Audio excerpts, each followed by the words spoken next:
Hello Chetan గారు. నమస్తే అండి. చేతన్ గారు, నరాల బలహీనత ప్రాబ్లమ్ కూడా మనం కామన్‌గా వింటూ ఉంటాం కదండీ! సో, మరి దీనికి సంబంధించి మన హోమియోపతిలో ఎలాంటివి రెమెడీస్ ఉన్నాయంటారు? ఎలాంటి హోమ్ రెమెడీస్ ఉన్నాయో తెలియజేస్తారా?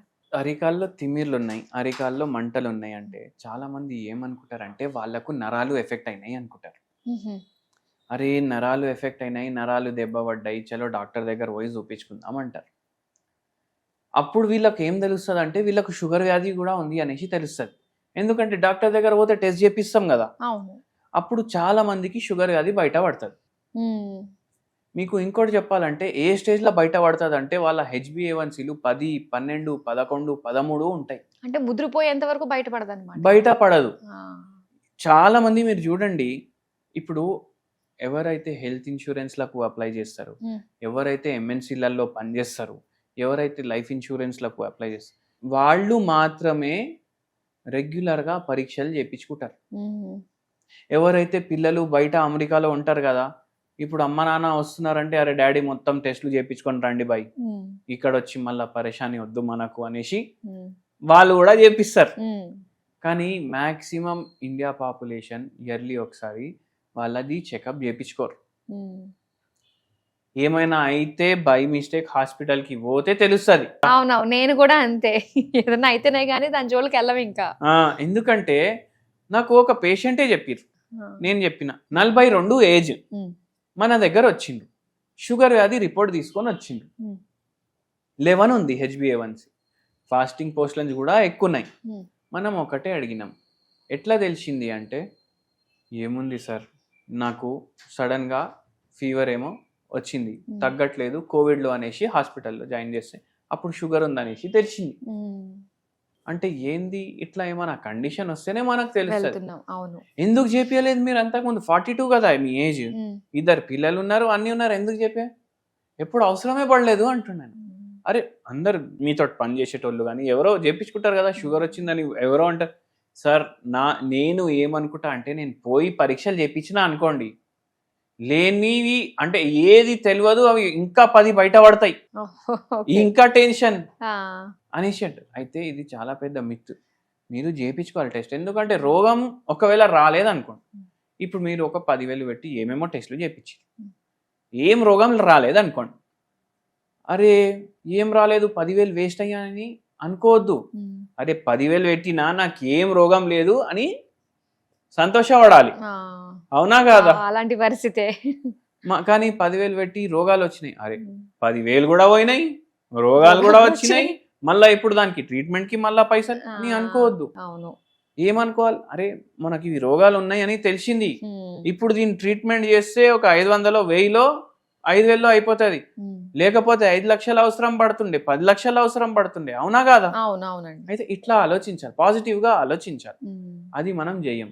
అందుకే రెగ్యులర్‌లీ మీరు టెస్ట్‌లు చేసుకుంటే మీకు తెలుస్తది. హ్మ్. ఇప్పుడు ఈ పేషెంట్ 42 ఇయర్స్ ఉండే. ఈయనకు అరికాల్లో తిమ్మిర్లున్నాయి.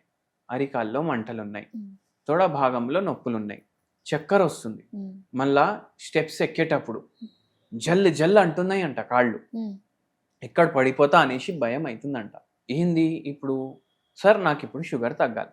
హ్మ్. ఎన్ని గంటలు పడుకుంటారు మీరు? 6 గంటలు పడుకుంటా. మళ్ళా ఈ నరాల ప్రాబ్లమ్ గూడా తగ్గాలి గదా! ఫస్ట్ నరాల ప్రాబ్లమ్ తగ్గాలి. దాని తర్వాత షుగర్ తగ్గాలి అన్నారు. హ్మ్. మనం అన్నాం. రెండిటికి ఇస్తాం మేము మందు. మీకు ఉన్న ప్రాబ్లమ్‌లన్నిటికి ఇస్తాం. అన్నీ మెల్లిమెల్లిగా తగ్గుతాయి.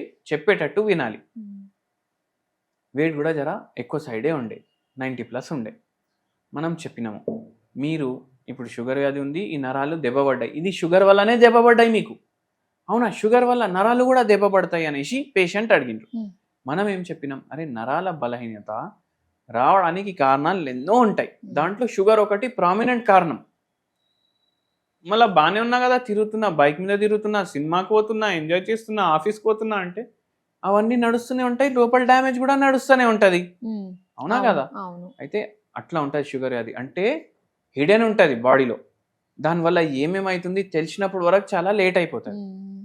ఈ పేషెంట్‌కి ఒక హోమ్ రెమెడీ గూడా చెప్పినాము. ఏం చెప్పినామంటే మనకు మునక్కాయ ఉంటాయి గదా! హ్మ్. మునక్కాయలు మీరు పప్పు చేసుకుంటున్నారు. సాంబార్ చేసుకుంటున్నారు. పప్పు తయారు చేసుకుంటారు గదా! అవును. కుక్కర్‌ల అప్పుడు డైలీ మునక్కాయలు ఏసేయండి. అవి కూడా బాయిల్ అయిపోతాయి. దాన్ని మొత్తం పీల్ ఆఫ్ చేసి ఒక 5-6 పీసులు మినిమం 10 to 15 మాక్సిమం, మీకు ఇంకా ఇష్టం ఉంటే ఇంకా కూడా, అది డైలీ జెల్లీ వస్తుంది దాని బయటికి మొత్తం, అది డైలీ తినండి. ఇప్పుడు సీజన్ కూడా నడుస్తుంది, మస్తు దొరుకుతాయి.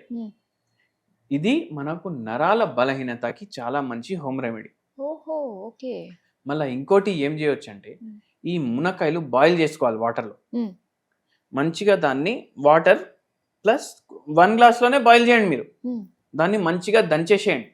బాయిల్ చేసిన తర్వాత దానికి మొత్తం అది పైన హార్డ్ ఉంటుంది, లోపల సాఫ్ట్ ఉంటుంది కదా, దంచితే మొత్తం అది వచ్చేస్తుంది వాటర్లో. అది ఫిల్టర్ చేసుకోండి. ఫిల్టర్ చేసుకుంటే ఏమవుతుంది, మొత్తం వచ్చేస్తుంది మనకు కిందికి. ఇది మొరింగా సూప్ అనేసి తాగుతారు చాలా మంది. బర్మా అనేసి ఒక కంట్రీ ఉంది. బర్మా అంటే పాత పేరు, మయన్మార్ ఇప్పుడు కొత్త పేరు.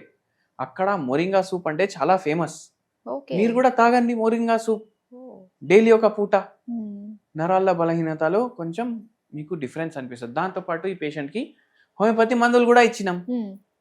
అట్లా మంచిగా తగ్గిపోయింది పేషెంట్కి. షుగర్ వ్యాధి కూడా తగ్గింది, నరాల బలహీనత కూడా తగ్గింది. సో మనకు అన్ని అందుబాటులో ఉండేవే, కానీ మనం వాటిని నెగ్లెక్ట్ చేస్తూ ఉంటాం తీసుకోవడానికి. మునక్కాయ ఏమో ఎందుకు వాడతారు, అరే సాంబార్ లో మంచి టేస్ట్ వస్తుంది అనేసి వాడతారు, కానీ దాంట్లో ఉన్న గుణాలు మనకు తెలియదు. సో డైలీ తీసుకున్నా కూడా ఇది మనకి మంచి చేస్తుంది, మంచిగా చేస్తుంది. Okay, thank you so much Chetan గారు. ఓకే అండి.